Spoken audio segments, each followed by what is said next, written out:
আচ্ছা জাবেদ, তুমি কি আমার টেবিলে রাখা টাকাগুলো দেখেছো? আমি কালকে রাতে ওই টাকাগুলো ওখানে রেখেছি।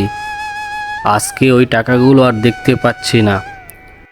এই ঘরে তো তোমার মা, আমি আর তুমি ছাড়া কেউ থাকে না। তোমার মা থাকে সারাদিন রান্না করে, আর তুমিই থাকো ঘরে, আমি থাকি বাজারে। তো তুমি এই টাকাগুলো নিয়েছো, টাকাগুলো দিয়ে দাও। না বাবা, আমি টাকাগুলো নেই। আমি টাকা দেখিও নেই বাবা। আমি সত্যি বলছি, আমি টাকাগুলো নেই। জাবেদ, তুমি মিথ্যা কথা বলো না, এর পরিমাণ খুবই খারাপ হবে। তুমি মিথ্যা কথা বলো না, সত্যি করে বলো, টাকাগুলো দিয়ে দাও।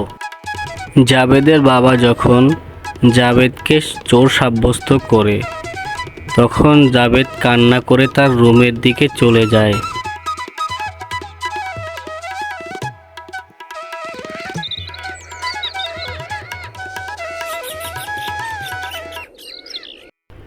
ঘরটা কেমন কেমন যেন লাগছে।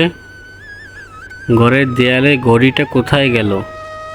কোথাও তো খুঁজে পাচ্ছি না। কিছুক্ষণ পর রাকেশের বউ রান্নাঘর থেকে দৌড়াতে দৌড়াতে আসে, আর এসে বলে, কি হলো, চুপ করে আছে কেন? আর মাথা নত করে দাঁড়িয়ে আছো কেন? কি হয়েছে? কি সমস্যা? কোনো কিছু হয়েছে কি না আমাকে বলো। তখন শম্পা রাকেশকে বলবে, রাকেশ, ঘরে মনে হয় চুরি হয়েছে। কালকে রাত্রে আমার গলার হারটা রান্নাঘরে টেবিলের উপর রেখেছিলাম। আজকে সেই হারটা পাওয়া যাচ্ছে না কোথাও। কি বলো গিন্নি, তোমার হাতটাও পাওয়া যাচ্ছে না? তুমি কি রুমের দিকে খেয়াল করেছো?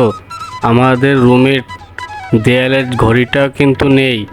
আমাদের রুমে মনে হয় চুরি হয়েছে কালকে রাতে।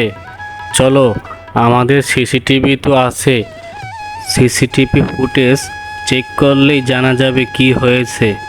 কিছুক্ষণ পর রাকেশ ও রাকেশের বউ শম্পা দুজনে সিসিটিভি ফুটেজ দেখার জন্য বসে যায়।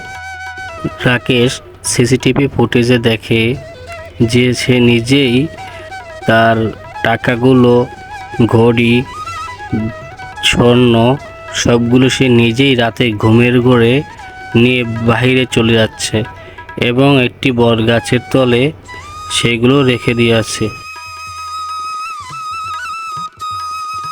ভিডিও ফুটেজ দেখে রাকেশের ভুল ভাঙে। রাকেশ দৌড়ে গিয়ে তার ছেলের রুমে যায়।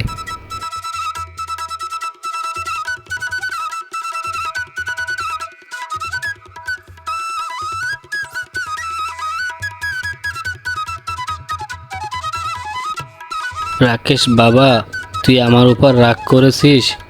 আমারই ভুল হয়েছে বাবা, আমাকে মাফ করে দে। আমি আর তোকে বকাঝকা করব না বাবা। তখন রাকেশ তার নিজের ভুল বুঝতে পারে এবং ছেলের কাছে ক্ষমা চায়। সবাই বন্ধুরা জেনে রাখবে, কাউকে দোষারোপ করার আগে ভালোভাবে তদন্ত করতে হবে। তদন্ত না করলে মানুষের মনে কষ্ট যাবে। ভিডিওটি ভালো লাগলে সবাই লাইক, কমেন্ট, সাবস্ক্রাইব করে দিয়েন।